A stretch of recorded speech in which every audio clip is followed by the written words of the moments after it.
Assalamu alaikum, M Sabaly fan club for UDP. Before mo be kontonna, before mo alfal kontonna, Ibrahim Sabaly ñol Spain.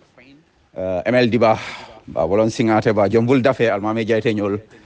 be all badi be kontonna sekonda musu ñaar tonkol nak aja binta sa ñol bari be forumol konton la men kamunta ko Babala Commando Forum, solidarity with Babala Commando, justice for Sabaly, M Sabaly for the youths, M Sabaly for real justice. Be forumol fana be kontona ni ñatonkol jados Bakary Ndiaye ini la fondinkol mbal be kontona mbal tentula mbal jayila mbay kanimak ñol jula bature barim fangala mo alaji konta ba Usain la dindi mambe kontona Babala Commando be salute la barim benna jom muso kontona aja binta bata bali jabi Sabaly ma bali dabo tunkara mun lepp ninki nanka bari njeriñ mbadi ngo fanan kontona de buba sanan jaay birikama ba sunkutol fama me yalonko be ñung tombo mentoteng abe kumpa borol la tubabudu abe european tole la ngamira saing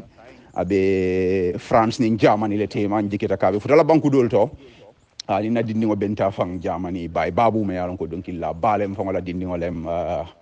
yen call bi ni diamu tan sewota baake oto me bu basana njay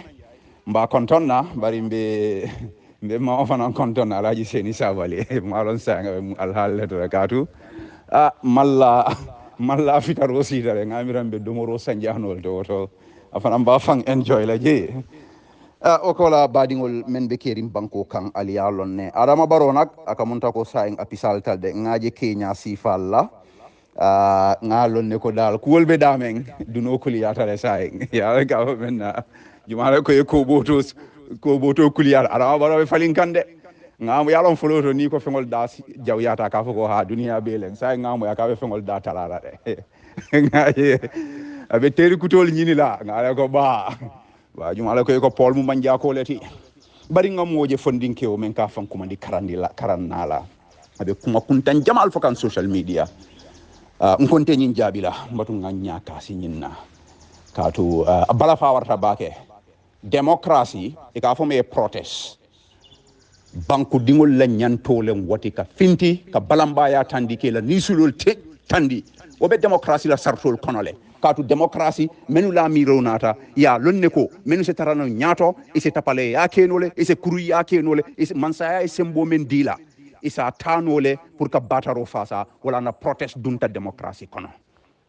anni même protesta e ñanta protest lele ila fundamental human right democratic constitutional right lem ka finti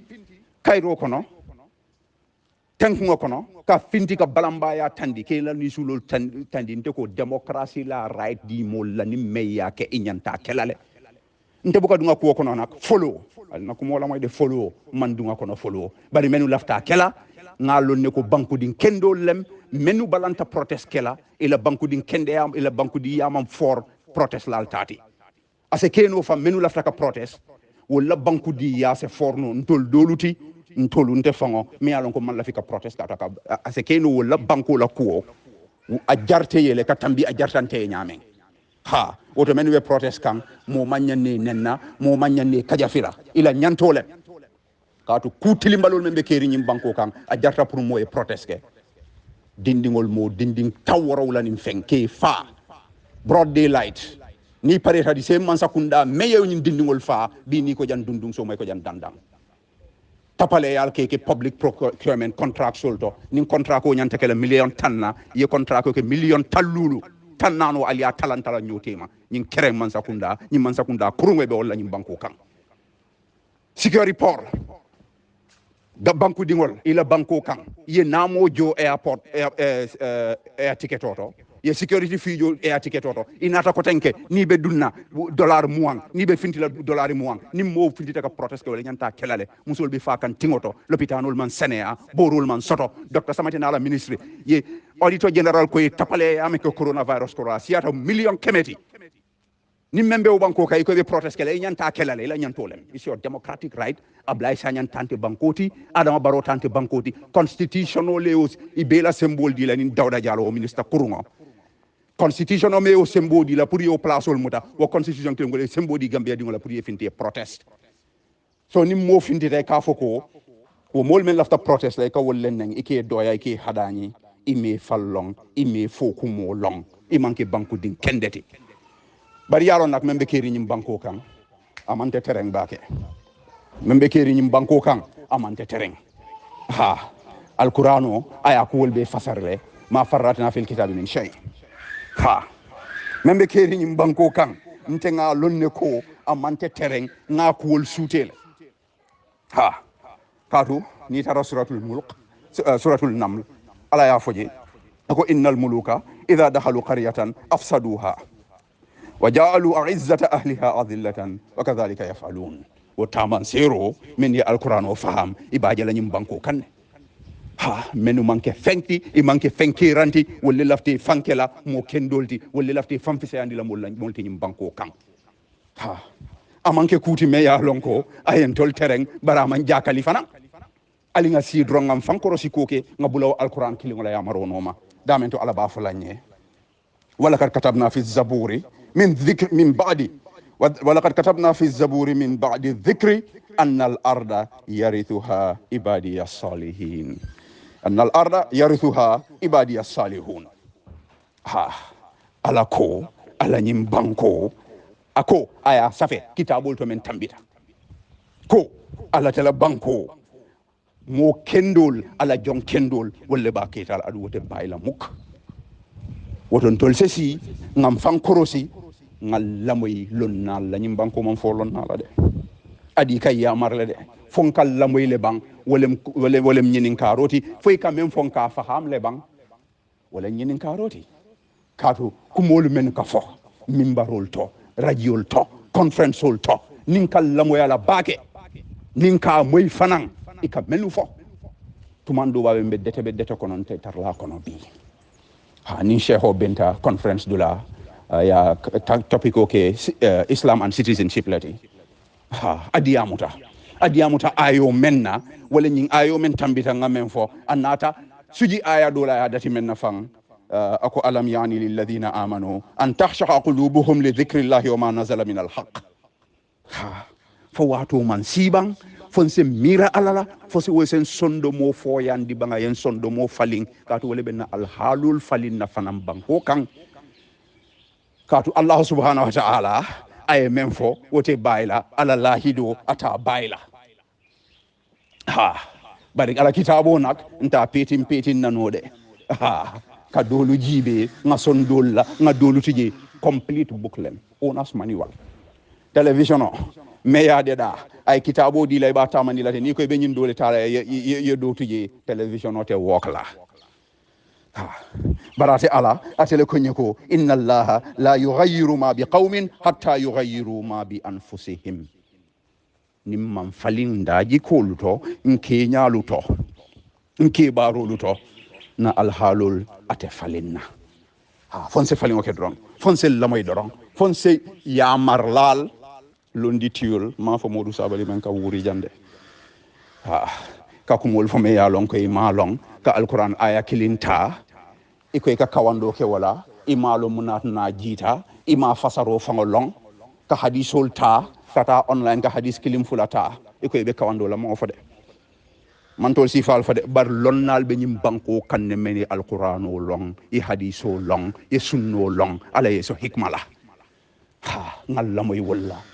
nga lonko jang na banko len ntolle tamu banko di ya kumayata anyanta jarla moye kulale wayi ala me kali ko tanke ko senke ka foko la aqsamu bi hadha al balad wa anta hillum bi hadha al balad wa walidin wa ma walad banko di ya kumayata de ni wuli tay la banko la do ko kan pour ka bata soto ji anyanta jarle yela wayi bari situation o me ya lonko mol man kumayandi nka fo ko be feyal dundi la kuwol kono nka fo ko be sonna nyim man sakunda me alon koy man sobe ya barakati la ko to wol kantol distract ha dinding tanse fo keme fata banko men kan wo banko man nyanna sonna iki commandi political party le koy kata musu nyima tombon la man nyanna sonna wala mo distraction that we should focus on the real issues dinding keme fata banko men kan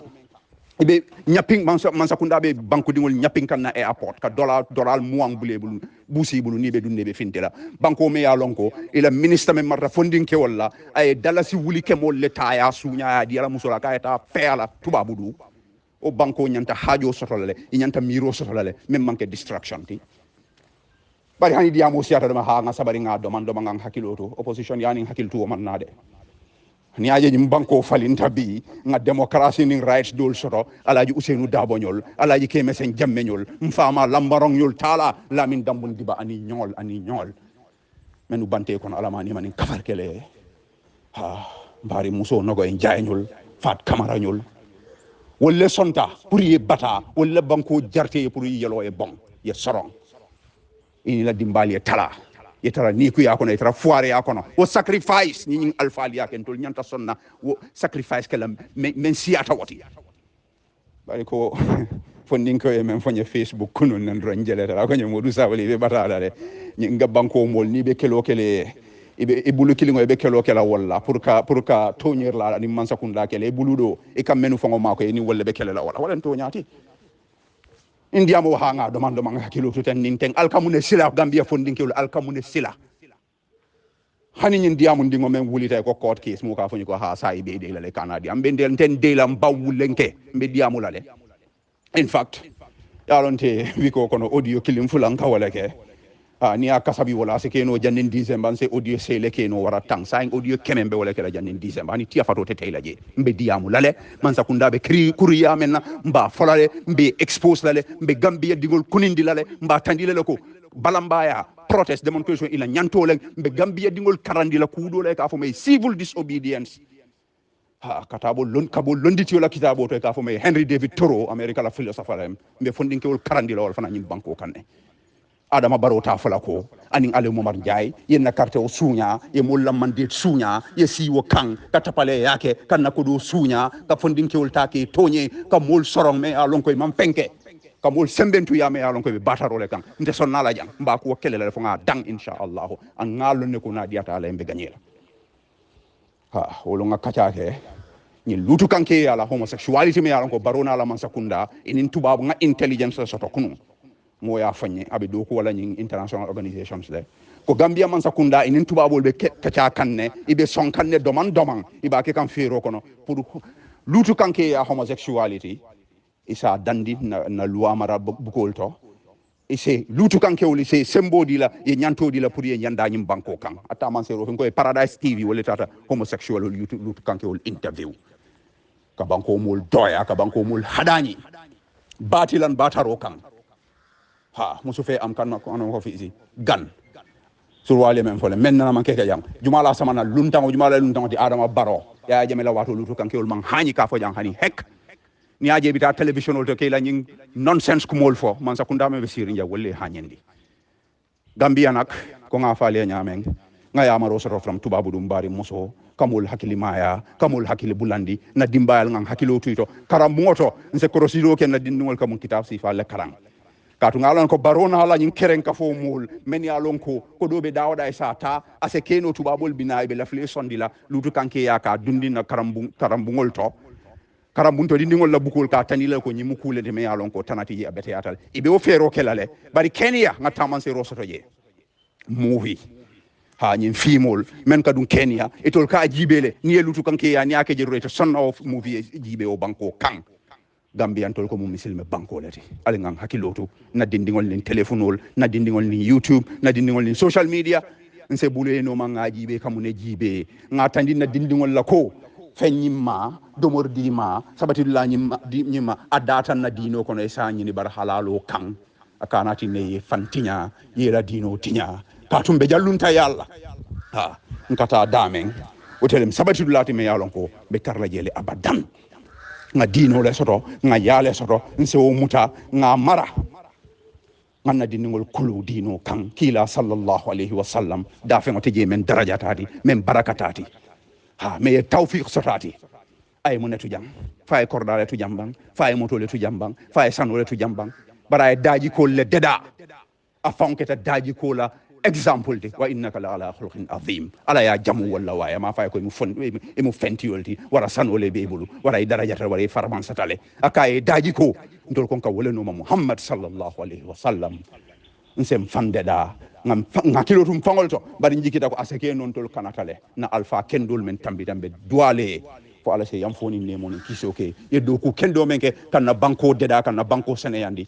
ntol membe jang kana som banko e tinya kana som banko e no hanata man sakunda membe jang will lafta o tiñaro le kela sembo bentol lebulu in democracy. Power resides in the people.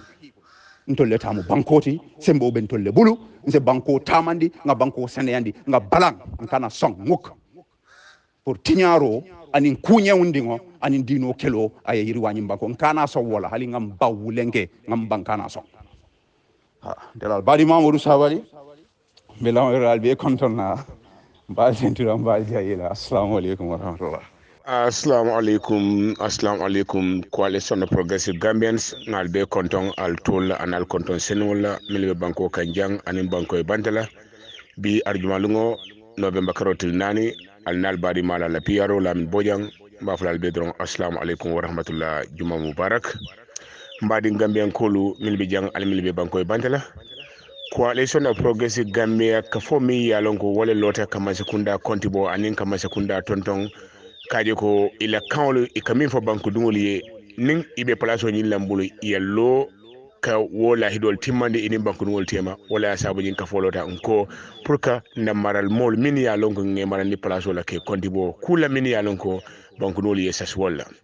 o kamala nyin coalition of progressive Gambia fundita ilota kere ka foti nyin banko kan ka fomi ya lonko banko be ya moy ndum banko dum be le ba kono irrespective of ibe tundu jumalto ibe fanna jumalto wala ibe dina jumalto ibe political party jumalto nko ngobe lande karala be ngatal parasoro ba kilinko to min geda the flag of the Gambia ti be kam banko man min dingolo Gambia banko o kamala nyin ka fo nata press release o bondi min another ke surprise ti wala ke ta ku foloti Gambian koli ya long ka fole be kering mi e ka fo coalition of progressive Gambians bari alinga hakilo ben kununna na press release o min bondi nga nyinne foko sula kol fele safering na press release o mi yalon ko mbala na sekunda nyatu ngol min mu banko bela wosi dati pour man sekunda e fundi ke jaranye na atara imawoke Gambia dingol be fun la no me makaro til tang anin killing pour ka garawoke banko be kan min be kala a peaceful demonstration oti ñinen the first press release the group called coalition of progressive Gambia min funtindi kata Gambia dingol kan milbe jang al milbe banko e bantala o dimansol nga minike mbe kankularo ke kan wato wati ka tandi ko our demands to the government has to be addressed or else mbe funtila nang 11th November pour ka protest ke o dimansol le be continue kan ka kankula all the platforms in the ready program ke kan ba fo kan banku nole ko Gambian call be fund la India large numbers come November 11th if our demands are not addressed by the government. Mbe message o mimbe di kan it is going to the Gambian people and the government mi ya lon ko o demands o address ya ning o masakunda kan min fo nganna funto November 11 sujindi minna wala ndiko if our demands are not addressed by the government because ngamin kumbo ngamin wosi wala Gambian ko be la kumbo dalo water is not an individual so wallahi no mantara foga wallahi no mantara ke kam mo kunkilina hani Gambia dingo la kumbo da Gambia dingo la wosi da yinka fo wala dunu under the umbrella of coalition of progressive Gambia ka voice ka ke the voice of the voiceless ka fundini ka tandiko these demands are the cry of the Gambian people. The government in place has to address these demands or else governments will come out in their numbers on the 11th of November pour que la balamba tandi kaji ko masakunda mang ala banku dingol hat pour que la sulol jare. I think Ning has to be clear to the people. The reason why the coalition of progressive Gambia want to come out on the 11th of November na atarako na sulolu ngamilla ndi masakunda nyakoto imang fundi ka fo banku nole ese address no nyame ese jara nyame bayri wala Gambian ko la suloldi surtout the high cost of living in the market. Ani other demands min yalako Gambia the coalition of progressive Gambia yalandi masakunda nyatil wala ning wo kachal wo kol continue ka kankula on the platform dol as PRO and Kiaman ngata radio station ol tombe emphasize la ko government has to address our demands so else we will come out on the 11th of November. What do we expect from the government? Minilla minna from Masakunda wala ndiko ni ya kela suloti foysen the group wonin engage demands ol mini ya lonko nga foye pour se jara no nyaadile wote kala no natara kacha manke wo kacha wo bundal yelta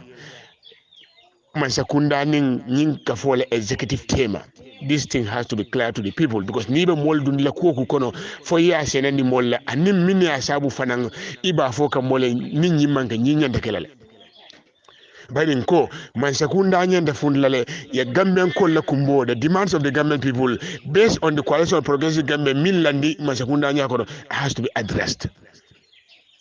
Niya moy ko ya jara fo yesi inin iba fami ya jara fo ale si ale tabulo bula ale yakacha wakacha le kumasta Supreme Islamic Council involved aje police CIU in Interpol department mi alon ko the head of the CIU and the Interpol in the Gambia police force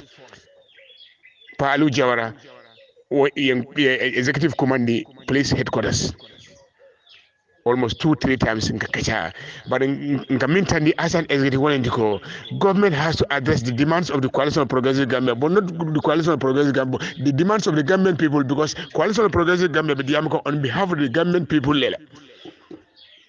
Then police will engage the demands of saving a dealer. And they will engage the relevant authorities. We send our demands to them. It only Supreme Islamic Council last Sunday they engaged us. They said they want to have dialogue with us. Kabin tarige min fo nyawle ndiko ya ilafta alon na jumala min ka folti e lotan kaw min anibe mu mine wosi kan pour the telephone involved je pour the relevant authorities say engage nyon yame kaje ko we have a way out of this crisis. Ngana demand sol landi ni ka jade nyinni asabu lafta ka fondi na atara Mansakunda man nyinni tamandi banku dole bayri nyin ka fobe diam ka banko be ne wala bayri the high price in the market. This rampant corruption is affecting the Gambian people not individually, but the taxpayers money le pasar kan banku dole na fulo do tinya ka woto the voice coming out of the coalition of progressive Gambia is the voice of the Gambian people ntolbe diam kan on behalf of the Gambian people. So after having that engagement with the Supreme Council, the demands of landing Yakodo, they will engage the relevant authorities. That's the government. You cannot rule out dialogue. No for more songo for kachasike ninku for lebe mol tema kachale kabang. By the Yinka follow lote ko banku no ko nim Mansakunda man na sula ko jara comme November 11 me fundilale woto Mansakunda le fundita wala o mol the stakeholders le fundita to engage the executive of this group on behalf of the coalition of progressive Gambia pour que demands sol mini yalon ko ngol le put forward before November 11 kaje wol address no nyame pour mimbatina wala min natare manjara Gambian ko be fundle on the street on the 11th of November. This is a pressure group formed to put government accountable to the people. That is why we make demands. Those are issues happening live in the Gambia here. By this high price in the market, this rampant corruption of the auditors of the report, you name them, the burning of the fisheries, demands they are open to everybody. This is happening in the country. So after having that dialogue with the Supreme Islamic Council and demands will delay, they said they will engage the relevant authorities. We were called again yesterday by the Supreme Islamic Council together. The relevant authorities, that is the government, will also send people to address the demands of the coalition of progressive Gambia. Surtout ngamini landi Mansakunda nyakoto. Woto ni woketa leketa kunung Gambia police force the internal the head of the internal security of the country, NIA, another deputy was present in that meeting. The president of Supreme Islamic Council, Sheikh Esa Dabo, was present. The head of CIU at the Banjul police headquarters was also present. The deputy PS of Interior was also present, representing the side of the government. Nkachata ngana demand sol landi as nga fo nyame nu then kachali ketela bayri ning if you go through anybody through the demands of the coalition of progressive Gambia abijele there are certain demands mini yalonko immediately government can address those demands, and there are other demands mini yalonko gradually government will start addressing them gradually. This is why the message had to be clear to anybody. Ni momo any mirado soto. On this planned peaceful protest land. But the stand of the coalition of progressive Gambia since the initial stage, we have to make that thing very clear because we have made demands to the government to address. If the government call for a dialogue, no matter what, at any damn minute, this group cannot say no to that. It means, we have another agenda or an intention to do the protest of November 11 when we say no to dialogue. Because you cannot address a situation ite ku address no ite kuma kan dila mola ika a jara aya tarafanan alafta jara nyame ina man si ko kacha. This is why we have an engagement with the civil Islamic Council wala ahead ning masakunda sita but no sio ya ing bamman leko. Certain demands will be immediately government will take steps. Masakunda be funla kawol jara ndung atikele ko abekele in the closed door. They will come out to address the nation on those demands. It means we have made a step forward on those ones. Those mini alonko they cannot be addressed right now. Will also be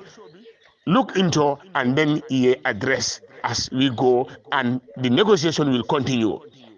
But we want to make this thing very clear.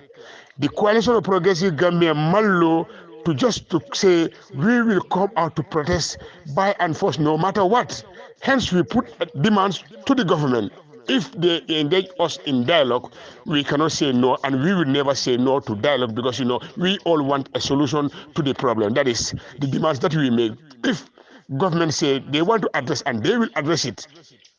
definitely I don't think anybody has the right to say no to that dialogue. The last resort is for Gambians to come out in our numbers on the 11th of November if our demands are not addressed. And we have made that point very clear. We want to see a sign, readiness from the government to address the needs of the Gambian people, the cry of the Gambian people, especially this high price in the market and other issues. And they have made that promise. The government will come and address, and they will make a statement on that.